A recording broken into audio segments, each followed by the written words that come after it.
Hello, welcome to EPG Pathshala, the course Legal Literacy. I am Maruk Edenwala, a lawyer, one of your course teachers. The subject, Human Rights, Part 2. In this module relating to human rights, we are going to look at certain terms used on the international platform, that is at the United Nations level. And we are also going to look at the status of human rights in India, more particularly the Protection of Human Rights Act 1993. In the last module, you will recall, we had looked at the Bill of Rights, and 4 United Nations documents were listed thereunder. 1 declaration, 2 covenants, and an optional protocol. In this slide, we are going to try and understand what these different documents mean. A covenant or convention is legally binding on a country that has acceded to or ratified it. A convention has the same legal force as a covenant. A declaration stipulates aspirations and standards which countries desire to strive towards. A declaration is not binding. It is merely adopted by the General Assembly. It lays down the standards which the country should strive towards. If you want to make a provision of a declaration binding, it has to be incorporated in a convention or a covenant. Certain provisions of the Universal Declaration of Human Rights have been incorporated in the International Covenant on Civil and Political Rights or the International Covenant on Economic, Social or Cultural Rights. Optional protocols relate to a particular covenant or convention. It details a substantive provision or lays down a procedure. Optional protocol is also legally binding on a country that has ratified or acceded to the same. Sometimes a country may ratify or accede to the covenant under which the optional protocol has been framed, but they do not ratify or accede to the optional protocol. For example, the Government of India has acceded to the International Covenant on Civil and Political Rights, but it has failed to ratify the first optional protocol and the second optional protocol which has been issued under that convention.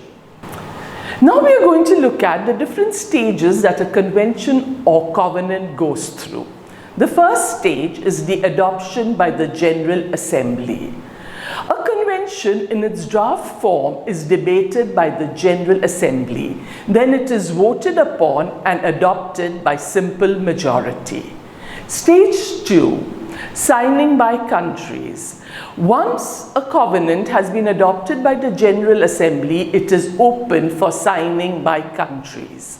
After signing, the country may ratify a convention with or without reservation. A country may choose to accede to a convention with or without reservation.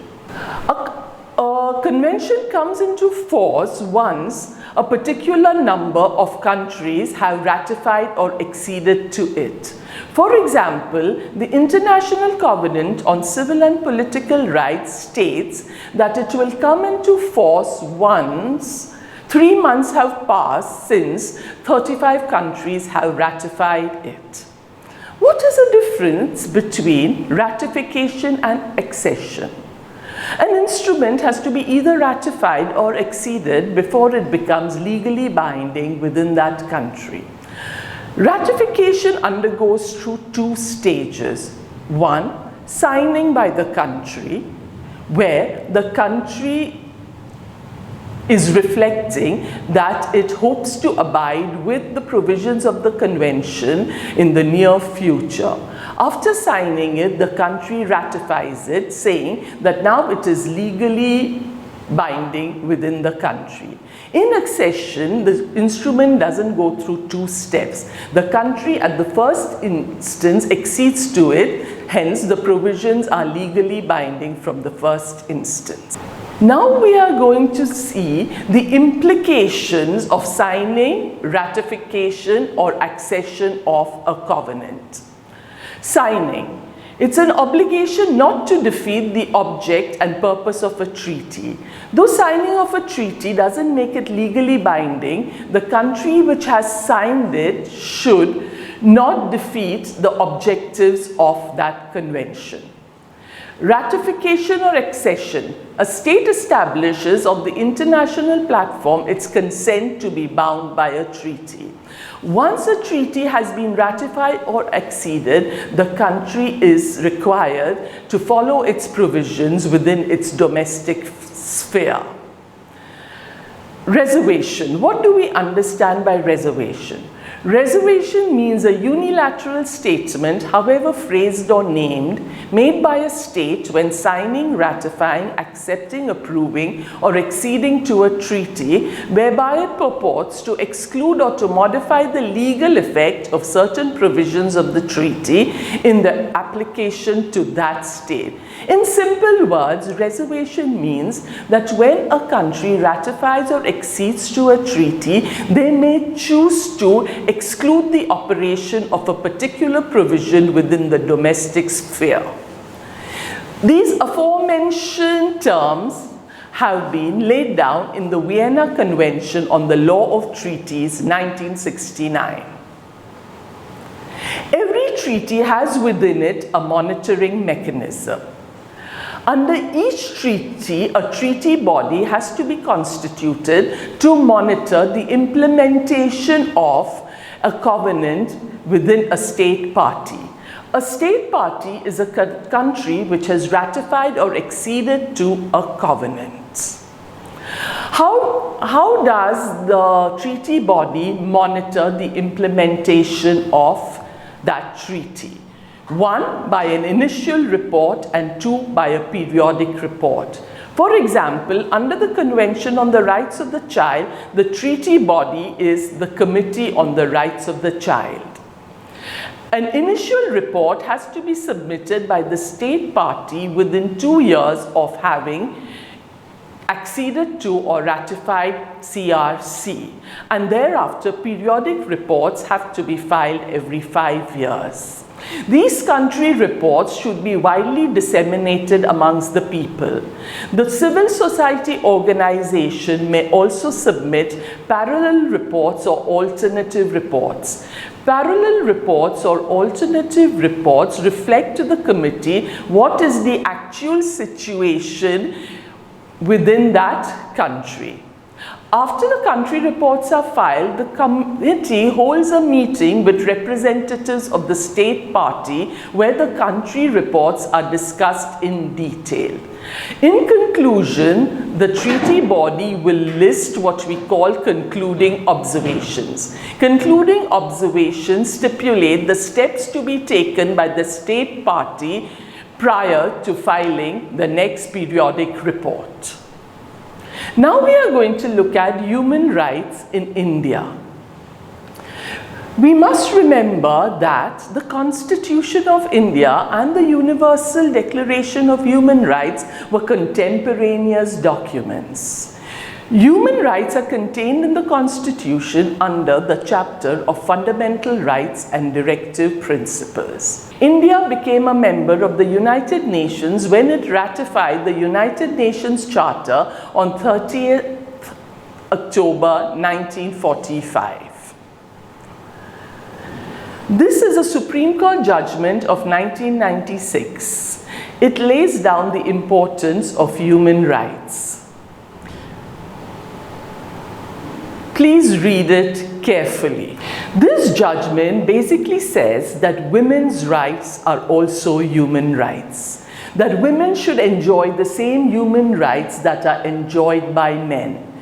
It also states that the state should give facilities and opportunities for women to participate in the cultural, social, and economic life without any restrictions. The next judgment, the Minerva Mills Limited versus Union of India. This judgment was passed by the Supreme Court in 1980. The socio-economic rights embodied in the directive principles are as much a part of human rights as the fundamental rights. It very clearly states that it is not fundamental rights but also directive principles which are part of human rights. India is a socialist and a welfarist state. Hence, achieving socio-economic justice is its prime duty. It was initially perceived that it was only fundamental rights, which are negative claim rights or first generation human rights, that fell within the category of human rights. But now it is clearly understood that even socio-economic and cultural rights, which are positive claim rights or second generation human rights, also fall within the category of human rights. But now the line in our constitution between negative claim rights and positive claim rights is slowly blurring, with the Supreme Court having expanded Article 21 to include several positive claim rights, and also with the insertion of Article 21A of the Constitution. In India, the law which deals with violation of human rights is the Protection of Human Rights Act 1993. This is the preamble or the objective of the Act. An act to provide for the constitution of a Human Rights Commission, State Human Rights Commission in states and human rights courts for better protection of human rights and for matters connected therewith or incidental thereto. Section 2, subsection D of the Protection of Human Rights Act defines human rights. Human rights means the rights relating to life, liberty, equality and dignity of the individual guaranteed by the Constitution or embodied in the international covenants and enforceable by courts in India. Human rights are those rights which are enforceable by courts in India. May they be the rights guaranteed under the Constitution or contained in provisions of the international covenant. The next question which one may ask is, are international covenants applicable within the domestic sphere? The Supreme Court has repeatedly stated that a covenant which has been ratified or acceded to by India is applicable within the country, except if its provisions are contrary to the provisions of certain existing laws within the country. What does this Act establish? It establishes National Human Rights Commission, State Human Rights Commission and Human Rights Court. Now let us see some of the functions of the National Human Rights Commission and the State Human Rights Commission. A. Inquires suo motu or on a petition presented to it by a victim or any person on his behalf or on a direction or order of any court into complaint of 1. Violation of human rights or abetment thereof, or 2. Negligence in the prevention of such violation by a public servant. This is one of the most important functions of the Commission. What do we understand by abetment? Abetment is the aiding or inciting of the commission of human rights violation. B. Intervene in any proceeding involving any allegation of violation of human rights pending before a court with the approval of such court. This is a function which the Commission should proactively carry out. It is important for them to present before the courts their impression with regards to that particular human rights violation. C. Visit notwithstanding anything contained in any law for the time being in force any jail or other institution under control of the state government. This function is extremely important. Members of the Commission should be visiting jails and other closed institutions because there are several human rights violations which take place behind closed doors. D. Review the safeguards provided by or under the Constitution or any law for the time being in force for the protection of human rights and recommend measures for their effective implementation. E. Review the factors including acts of terrorism that inhibit the enjoyment of human rights and recommend appropriate remedial measures. F. Study treaties and other international instruments on human rights and make recommendations for their effective implementation. In fact, the Human Rights Commission should also be trying to pressurize the government or request the government to ratify or accede to human rights instruments. The government of India has been very selective in ratification of human rights instruments. For example, it has not ratified the Convention Against Torture. G. Undertake and promote research in the field of human rights. Human rights should be a subject in all educational institutions so that students inculcate respect for human rights. H. Spread human rights literacy among various sections of society and promote awareness of the safeguards available for the protection of these rights through publications, the media, seminar, and other available means. Dissemination of the standard of human rights is also an extremely important function of the commissions. I. Encourage the efforts of non-governmental organizations and institutions working in the field of human rights. J. Such other functions as it may consider necessary for the protection of human rights. The powers of the Commission come to play once an inquiry discloses that the commission of violation of human rights or negligence in the prevention of violation of human rights or abatement thereof by a public servant. Very often, the state agencies do not intervene to stop a violation of human rights. They are as culpable as the person who is committing the human rights violation. 1. Direct the relevant government to make payment of compensation or damages to the complainant. Payment of such compensation is extremely important. It may also be required to be paid at an interim stage. 2. To initiate proceedings for prosecution or such other suitable action as the Commission may deem fit against the concerned person or persons. A Commission cannot penalize or punish the violator, but it definitely can recommend initiation of prosecution against him.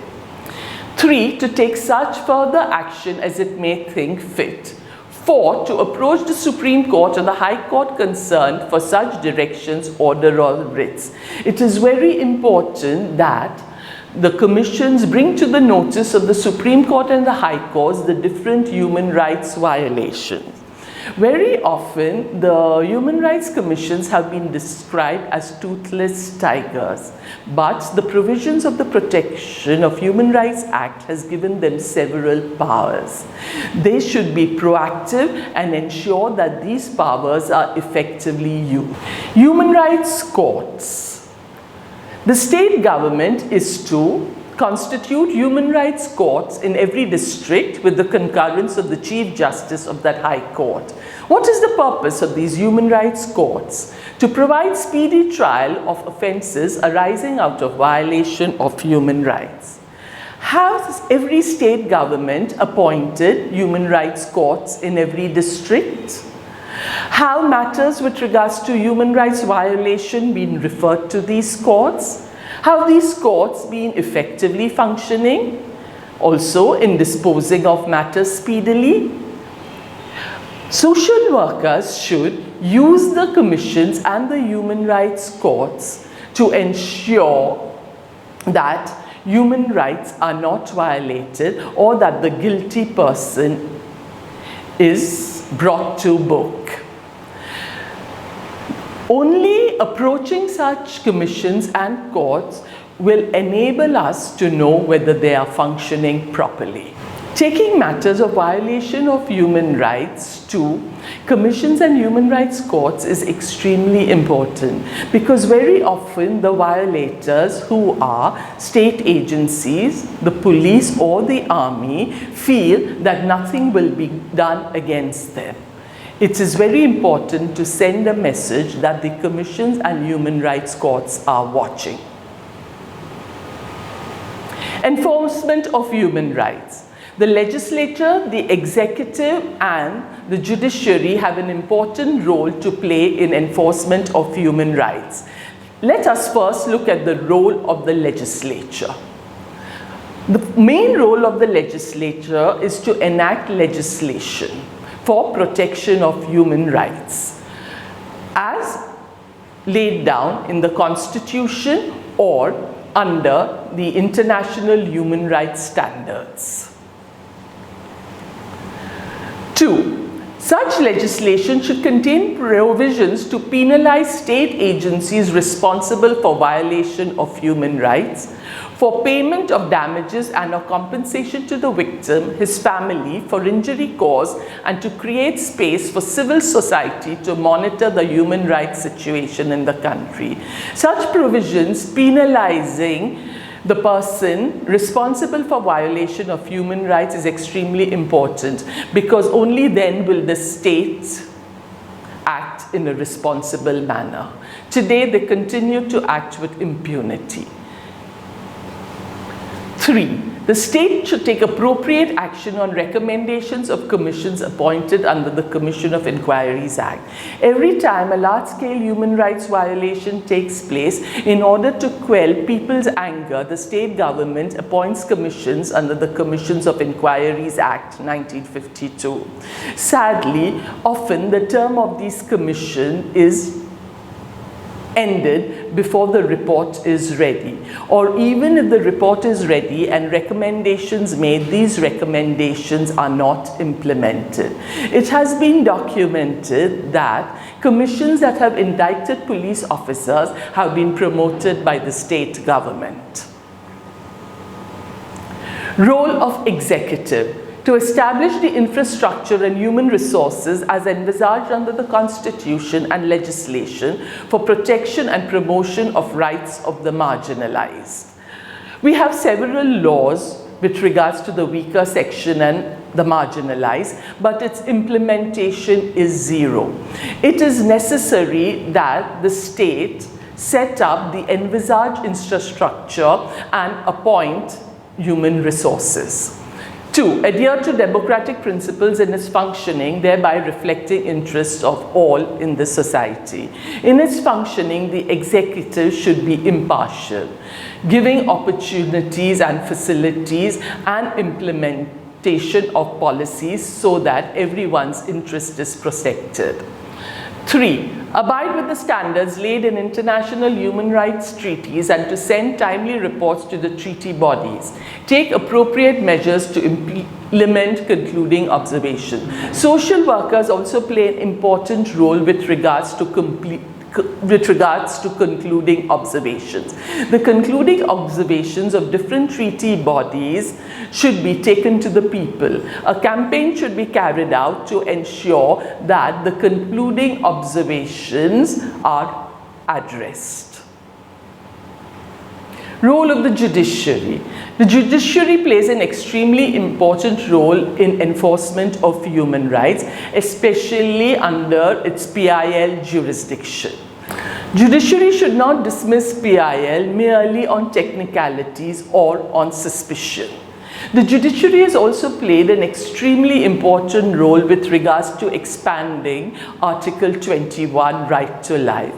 It should continue including within it different facets that enable a person to lead a life with dignity. The judiciary should also strike down legislations which are unconstitutional or provisions which are regressive and impact the advancement of marginalized members of society. The educational institutions and media also play an extremely important role. 1. To spread awareness on human rights issue. Reflect the impact of state policies, especially those policies which are anti-people and will adversely impact upon them. Create public opinion in favor of human rights. Research and publication on different human rights subjects. It is important that human rights subjects are within the curriculum of educational institutions. The state should take proactive steps to create an environment where the media is able to report fearlessly and freely. We must recall that the right to freedom of speech and expression is a fundamental right under the Constitution and should not be curtailed. In conclusion, social workers play an extremely important role with regards to spreading human rights standards amongst the people and to ensure that everyone's human rights are protected. A reference material is an article by Asghar Ali Engineer, Shri Krishna Commission Report, Will It Be Implemented? It is on the website of the Center for Study of Society and Secularism. Thank you.